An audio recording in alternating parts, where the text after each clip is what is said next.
a primeira parte, a segunda agora? Tô gravando. Maravilha, irmão.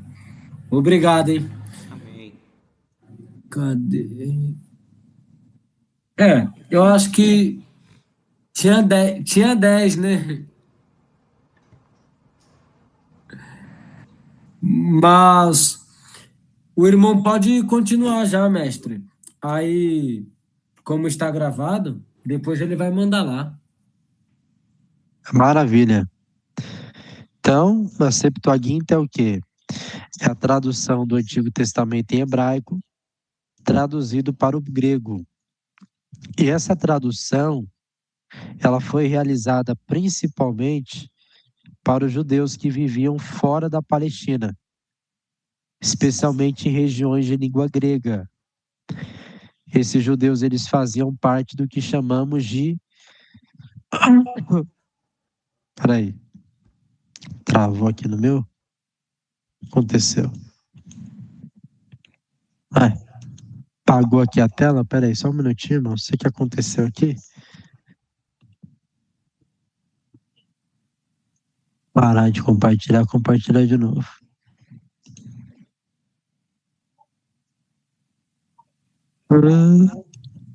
Ai, por que que ficou preto aqui?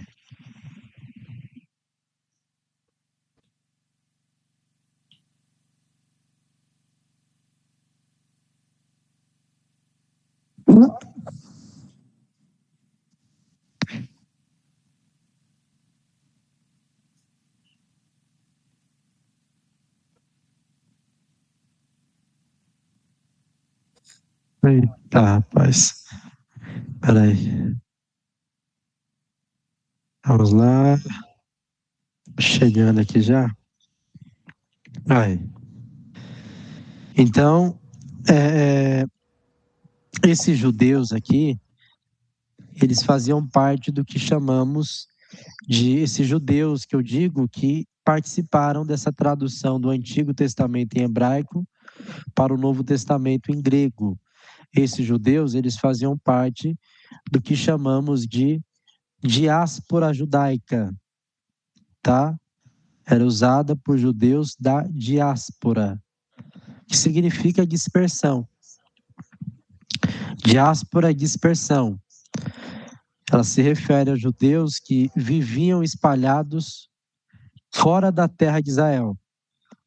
Para muitos desses judeus, o grego havia se tornado a sua principal língua. É por isso que a Septuaginta era muito usada por judeus da diáspora. Por isso, a tradução das escrituras para o grego foi extremamente importante, irmãos.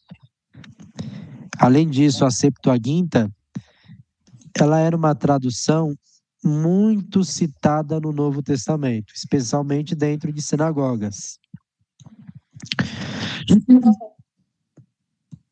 Falar um pouquinho agora sobre os reinos helenísticos, porque falar do panorama do Novo Testamento é também falar dos reinos helenísticos. Após a morte de Alexandre o Grande, o seu império não permaneceu unido. Olha que interessante essa informação.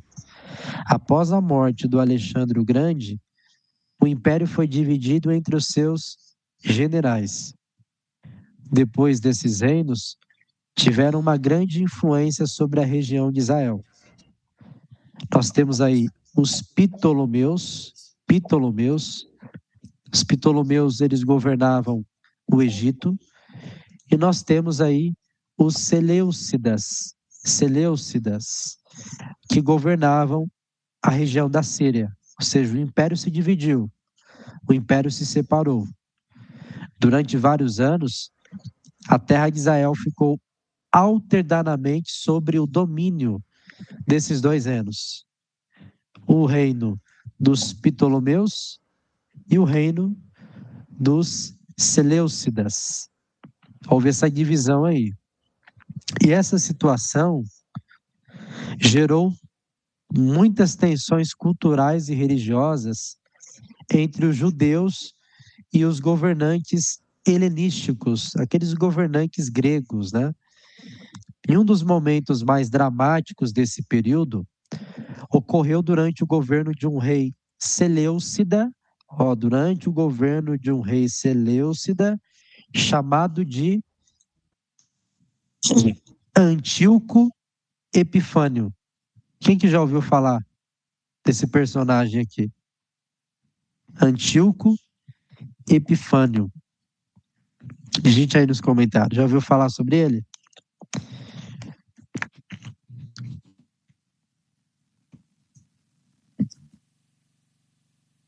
Davi. O bicho era ruim. O Antíoco Epifânio, irmãos, ele tentou impor práticas culturais gregas ao povo judeu. Ele proibiu várias práticas centrais da religião judaica. E entre essas proibições estavam a circuncisão, que era o sinal de que um judeu tinha aliança com Deus, a observância da lei de Moisés, os judeus amavam observar a lei de Moisés, os sacrifícios no templo. Além disso, Flávio Joséfo, um historiador do século I, vai dizer, ali no seu livro A História dos Hebreus, que Antíoco Epifânio, ele profanou o templo de Jerusalém ao colocar um altar pagão dentro dele. Os judeus não comem porco. E Flávio Joséfo vai escrever que Antíoco Epifânio, como uma forma de desrespeitar as leis dos judeus, a lei mosaica, a lei que Deus deu para Moisés, ali Levíticos capítulo 11, um dos alimentos que os judeus não poderiam comer era o porco. E aí, o que Antíoco Epifânio fez? Ele pegou o porco e colocou no altar, profanando o altar do templo. E esse acontecimento foi extremamente ofensivo para os judeus. E aí que gerou uma grande revolta. Foi o que eu coloquei aqui, ó, o tema, né? Revolta dos Macabeus. Essa revolta, ela ficou conhecida como Revolta dos Macabeus. Quem eram os Macabeus, professor? Os Macabeus, eles eram uma família sacerdotal, que era liderada por um homem chamado Matatias. Coloquei aqui no slide, ó. Matatias, que após a sua morte, a liderança da revolta passou para os seus filhos. E o mais famoso dos filhos de Matatias era Judas Macabeu. Provavelmente, Judas Macabeu significa martelo, alguns estudiosos vão dizer. E esse apelido martelo que Judas Macabeu recebeu simbolizava a força com que eles lutaram contra a opressão. A revolta macabeia levou à reconquista temporária da independência judaica e a purificação do Templo de Jerusalém. Esse evento é lembrado até hoje pelos judeus na celebração da festa chamada Festa de Hanukkah. Festa de Hanukkah, que é também conhecida como Festa das Luzes. Festa das Luzes. E aí nós temos aí o domínio romano, que após esse período de independência breve, temporária dos judeus, na revolta dos Macabeus, a região acabou sendo conquistada novamente. Desta vez por quem? Pelo Império Romano, que aconteceu ali no ano 63 a.C., 63 a.C. E foi sobre esse domínio romano que Jesus nasceu. Esse contexto nos ajuda a explicar o porquê no tempo de Jesus havia uma forte expectativa messiânica entre os judeus. Muitos judeus esperavam que o Messias fosse um líder político, que expulsaria os romanos e restauraria o quê? O reino de Israel, que estava sob domínio dos romanos. Mas a missão de Jesus era muito mais profunda do que uma libertação política. A missão de Jesus era muito mais profunda do que ter viés de direita ou de esquerda. A missão de Jesus era trazer redenção espiritual. A missão de Jesus era libertar o homem da sua escravidão pecaminosa. A missão de Jesus era salvar salvar a alma do homem do inferno, da ira vindoura, da condenação eterna. A missão de Jesus era reconciliar a humanidade com Deus. Bom, vamos falar um pouquinho agora sobre a formação do cânon. Formação do cânon. Esse é um tema fundamental para nós também compreendermos o Novo Testamento de uma forma panorâmica, né? E a formação do cânon vem ali do grego, a palavra cânon vem do grego cânon. Eu coloquei aqui, ó, cânon igual a regra e padrão, ou medida. No contexto das Escrituras, o cânon se refere ao conjunto de livros que foram reconhecidos como inspirados por Deus e que por isso possuem autoridade para a fé e a vida da igreja. Hoje nós sabemos que o Novo Testamento ele possui o quê? 27 livros. 27 livros. E esses livros, eles não foram reunidos todos de uma vez. O reconhecimento desses escritos foi um reconhecimento gradual. Um reconhecimento gradual, não pontual. Não em um momento só. Foi ao longo do tempo. Por isso que é reconhecimento gradual. Ele foi gradualmente reconhecido ao longo dos primeiros séculos da história do cristianismo.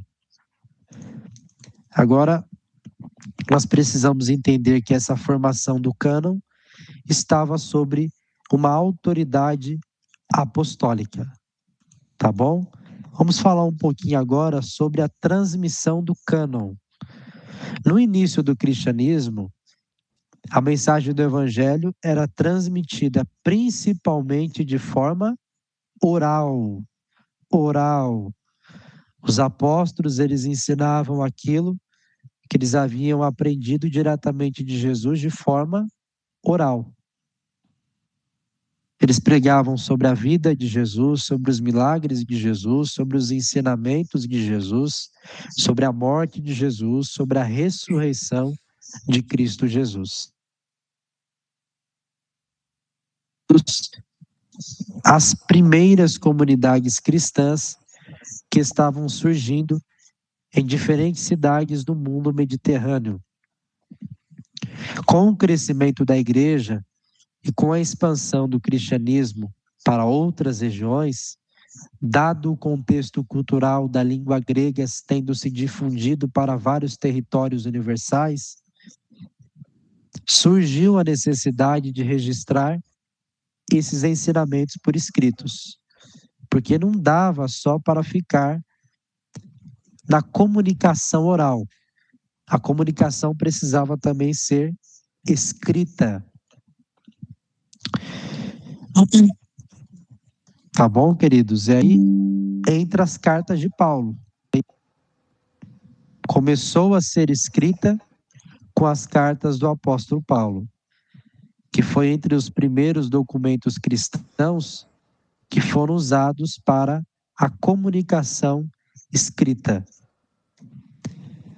Foi as cartas de Paulo. Eu coloquei Paulo aqui, por quê? Porque Paulo ele foi um missionário cristão que desempenhou um papel fundamental na expansão do cristianismo entre os povos não judeus. Esses povos são chamados no Novo Testamento de gentios, que no grego a palavra gentios é etne, tá? O que é etne? Etne significa nações ou povos. Essa palavra ela era usada para se referir a pessoas que não pertenciam ao povo de Israel. O gentil é o não judeu, é o não israelita. Mas também ele tinha um sentido pejorativo. Gentios falava de alguém que não havia conhecido Cristo ainda.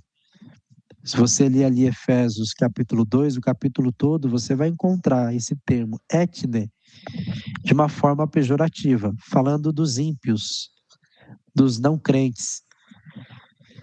Paulo ele escreveu, irmãos, várias cartas para orientar as igrejas que estavam surgindo em diferentes cidades. E essas cartas, elas tratavam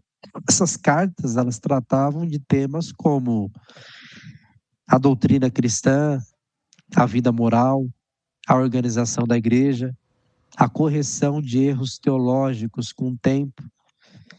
E essas cartas passaram a circular entre diferentes comunidades cristãs. Tá bom? E aí nós temos aqui também não só as cartas, como os evangelhos, que no grego é evangelion. Além das cartas apostólicas, também começaram a surgir os relatos escritos sobre a vida de Jesus, que ficaram conhecidos como evangelhos, evangelion, que significa boa notícia, boa nova. No contexto etimológico da palavra, evangelion se refere à boa notícia da salvação em Jesus Cristo. Jesus morreu pelos nossos pecados para nos salvar.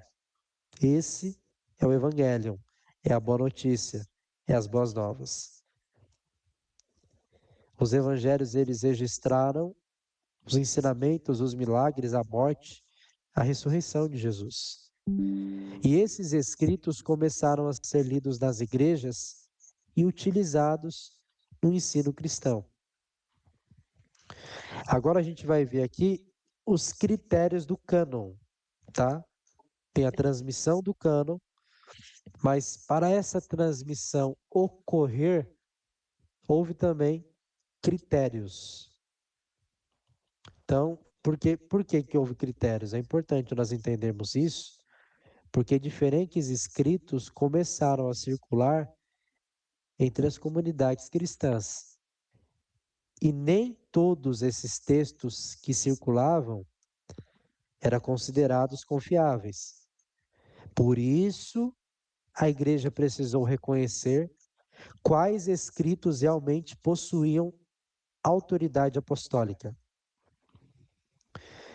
Então, alguns critérios foram fundamentais dentro desse processo. Nós temos aí a apostolicidade, é um critério. A apostolicidade, esse foi não só o critério, como o primeiro. Isso significa que o livro, os conteúdos do livro, precisava estar ligado a um apóstolo, ou alguém próximo dos apóstolos. Tinha que ter aí o livro ou o conteúdo do livro que circulava, ortodoxia. Segundo critério, ortodoxia. A palavra ortodoxia, ela vem de duas palavras gregas, ortos, que é correto, e doxa, que é ensino. Então, ortodoxia significa um ensino correto. Por isso que o conteúdo precisava ser ortodoxo, precisava conter e carregar um ensino correto.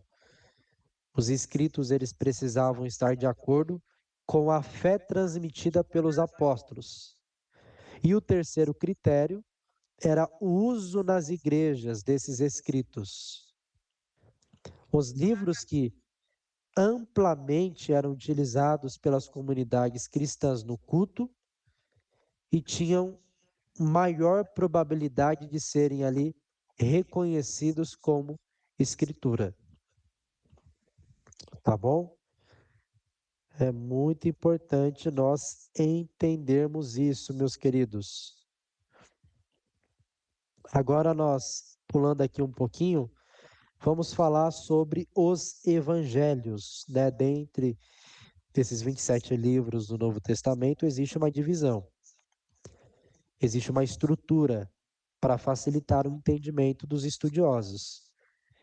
E o ranking da estrutura, primeiro, a ordem é os evangelhos. Os evangelhos, que são os 4 primeiros livros do Novo Testamento, conhecidos como Mateus, Marcos, Lucas e João. Esses são os evangelhos, que apresentam relatos sobre a vida, os ensinos, os feitos, o ministério de Jesus. Embora tratem dos mesmos acontecimentos principais, cada evangelho possui características peculiares e próprias que enfatizam aspectos diferentes da vida de Jesus. Nós temos aí os evangelhos sinóticos. Eu chego a falar muito sobre os evangelhos sinóticos no meu livro, no meu e-book, melhor dizendo, Detetives da Bíblia.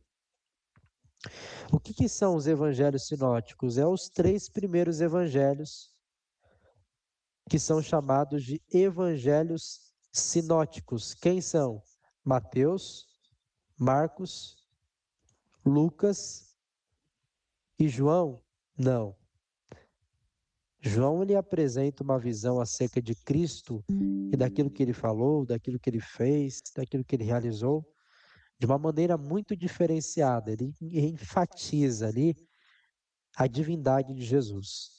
Então, os evangelhos sinóticos é Mateus, Marcos e Lucas.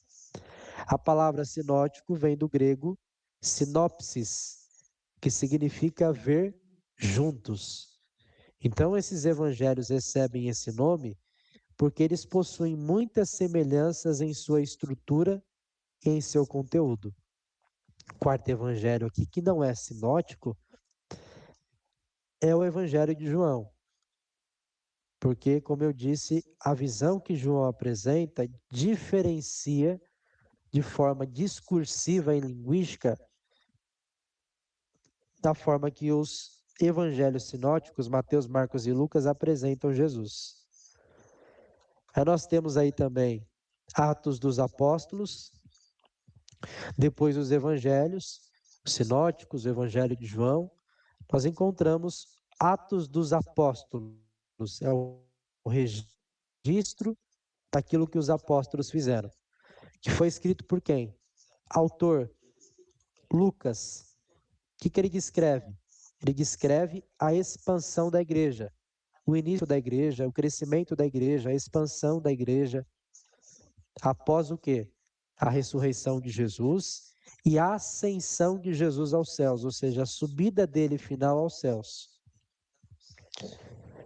No livro de Atos nós vamos encontrar uma palavra muito importante do Novo Testamento, que é a palavra eclesia, que no grego, traduzido para o português, significa assembleia, ou uma comunidade que é chamada para fora.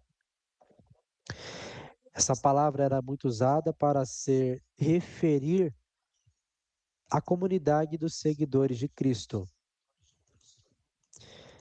Temos também não só os evangelhos, não só Atos dos Apóstolos, mas as cartas de Paulo.